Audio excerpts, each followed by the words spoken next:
Praise the Lord. Ahan buktada yengbiriba amasung tabiriba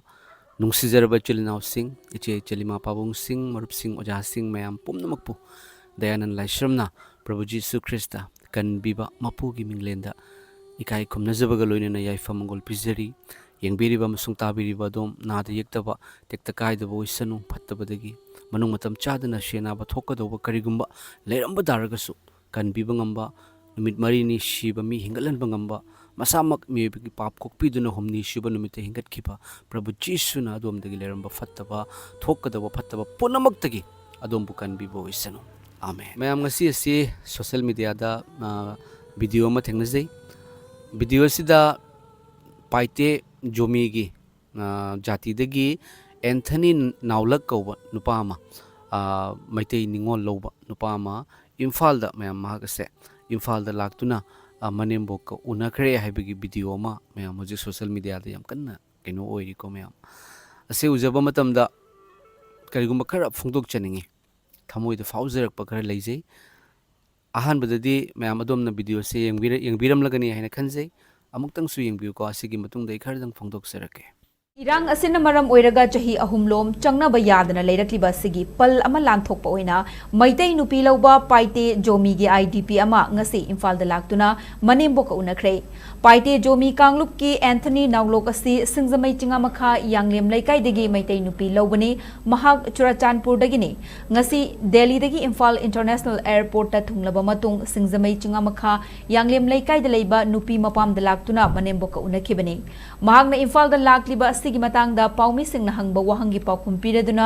Anthony Naulok na hai irang asida lanjena duna awaba kaya khangliba IDP singi yaifa thauranga mari leinana Imphal da lakpani pandam amagi makha da lakliba mahaki khongchet asi mai pakna na bahaiduna manembo ki manak ta hana laklaga yaifa thaujal ni bani masigi matung da mahak na paikhat kadaba thabak thauram sing pangthokna na ba hotnagani masida relief camp sing da chattuna lanjena riba singa unaduna makhoi gi oiriba fibam kaya gi matang da yengsinggani mahak masamaksu IDP ama oiba maramna unaba yaba miyoi singa unagani masida pirakpa response sing puraga Churachandpur da amuk chatke haina khali irang asida lanjena riba singna achauba chaitheng fangduna chahi ahum lom awaba punsi ama hingnaga lakle manamaduna makhoi gi fangfam thokpa hak sing pinanaba lengak na athubada midyeng changba pami hiramasigi matang da mahak na Supreme Court ta PIL ama thaduna hauzik hearing chathari bani lanjena riba sing masa-masagi yumda hanjil hanba haibasi leingak na laukhatlakpa thaurangi makha supoli hiramasida leingak na su akhanaba mityeng changba pami irang asina maram oiraga mahak amasung mahaki loina bigi khallaga Delhi da leirakpani marak da Churachandpur da chatlaga lanjena riba singa unaduna makhoi gi fibam yengsinba su leikre lanjena riba singi yaifana bigi damakta lakliba khongchat asi nakal animaki miyamna khangbinaba haibagi Kangbigani haibagi thazaba awaba taraba singi mateng hana pangnana bahotna minasi haina magna makhatana appeal tawke paumi singa unaba aduda Anthony Naulok ki manembok na haikibada irang asina maram oiraga icha isu singa kainaba asi aduki matik wai mahakti ahal oirabanina machamasu singa punna leiminaba pami maramaduna lamda masida mahausagi ing tapahanjilaktuna hana gumnungsi chanana hingminaba pami haina magna fongdoki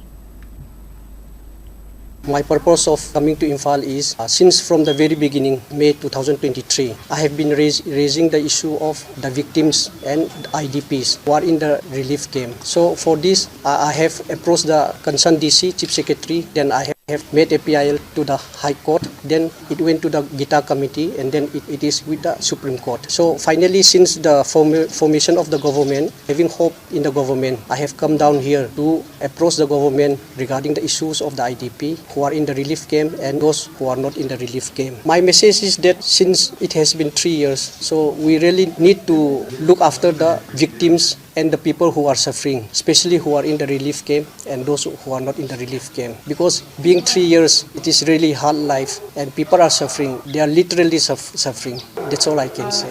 Tangi ba khol ba pana mak se loi ni loi ba sugloi de ko amade amu tong ge si tong ge si khoi le bam sa phong khang ti ma akina yang wai du le ba si ing ba yo pa ni ba sarkar si ma yang ja sin ka ko le ba si ang to ji ing le ji chahi o mi je la ba si bo ba le bam sa phong khang de na le khoi ji ang wai bi jin de le ja su asini ko mayam hairiba video se hek uzaba matamdane egonda kariguma wakhal amakak ningsangi photo se yengbiu hairiba thodok asiga chap manaba thodok maitei nupa amana kuki gi nupi lauba matam kuina lana sina maram oiraga unaba phangaktabagi maramna kuki gi nupi dugi mayumda chachaba matamda matei manau unazaba matamda kuki gi maraktagi khulai paiba mihing chaoiba shaitan gi thabak tawba bible machindadi christian kauba kharna makhut lonaraga kanbiu haiba mido minungsi khangdana hatkhibaneba kuki gi miyo yama manipur da imphal da lakpa asiga chap manaba case ne ai khoina di protect tobiri social media da ma lai haibagi video se thadok pireba ado maikhoi gi lamda oiramaga di maikhoi video phawa thadok oiba loan na tumin na tawraga hatok khineba nupi oigera ahan oigera angang oigera maikhoi da minung si yaudeba mayam punamakta haijeba nati ko khulai pairiba singdugani kuki gi marakta maitei ga hendoraktana hujik tangkhul gi yum kaya ama maikhoi na tawriba se mai thaduna relief camp da laheliba se asisu khanpham thoi Bible na hai madudi huigi mamang da sing bapot thamganu aduga ne khugi mani mukta do ok singi ma ok ki mamang da langsan ganu maram di madu mai khoina makhong na net khairaga onse laktuna ne khoibu machet segai gani hai ai koina nungsiba uliba se mai khoi khangadra se aigi wakhan da lakse ba maitei sing thamoi chawi kokpi bangami nungsiba thalli mi yawa bu bangamde hoi yam phayeba ko ado ai koina uliba nungsiba se mai khoina khangadra ba kuki gi khulai pa ba sing na khangadra ba nungshibani maiteina aikoi maiteina nungshi maitei si yam phai haibi bagi mahutta maikoi se aikoi da ki na tawini haina haibi khragadi maikoi se maikoi se handarak na tawini maikoi se aikoi gi pangal ubadagi kaina khangi basu jai maramdi maikoi di totally maikoi di mihing chani maikoi nungshiba khangde maikoi machin da bible haina hai adu bu jisu gi wahai inde ba mayam mase engon da phaujarak paduni ko mayam aina haijari basi aduga aikoi gi kai khomna jari ba cm aikoi gi pabung dasu aina haijening base kuki gi mina imphal da lakpa matam da full protection pigani yam phai pabung ado maitei gi mina kuki gi area da chatpa dasu full protection pibiu masi ekoi manipur da asumaina lairi base asiga manipur sibu kanna bagi damakta maitei bu kanna bagi damakta khoi iram da manipur sibu kanna bagi damakta thawaina pontha oiki ba thoba sing kayama laikre ko pabung ngasisu imalebak pu ngakpa mayam ama ekoina uzai social media da assam da lejeragasu aduna ekoi manipur da free movement oihelakpa matam da full peace oire aduga manipur da leiriba punamak se manipuri ni kuki oigera atopa naga oigera maitei pangal oigera manipur da leibadu manipuri ni haina hairakpa matam da manipur da full peace oigedabani hoi yamna fai ingthaba haibase amuktang di lakpa yaba nate tap na lakadobani yam phawa step ni support tawjari adubu maikhoina tawkhiba dudi ningsingai ado aikoina utliba nungsibase maikhoina khangadra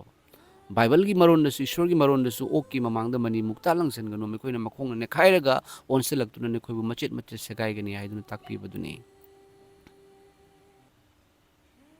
maram di maikhoidi machinda ta christian haiba tawthorakpadadi shaitan gi thabak tawba kangku singneba kuki punamakta haiba nati ko khulai paiba singdugani mya se igi thamoida phaujarakpadagi aina phungdok sabani atei di adomna comment sing da phungdok piramo nungshiba haibase kokpiba haibase kwaidigi athoibani Jesu Christa gi wahini nungshiba matamda kokpiba lai kokpirakpa matamda mayam maraldo ngaknaribani koknaribani adubu maikhoise kokpiba ngamba nateba tangkhul gi yum kayama mai thaduna maikhoina relief camp da mula heleba maitei ga loina na maikhoiga aduga maikhoina leiruba mafam da lan tawna da se yaudeba mayam si yam khaningai ba wakhan namane ne gonda fauze adubu micham sing nupi angang sing micham sing di asumaina nungsiba utpiba se yam phai adubu khulai paiba kuki singi marakta maikhoidi totally maikhoidi minate maikhoidi mi manba adubu mamai khaktani yaudaba haina viral loikibado sa haise thagachri mem adongi comment kai lei phongdok piramo ingthaba lakpo oisanu ingthaba purakpo oisanu phattaba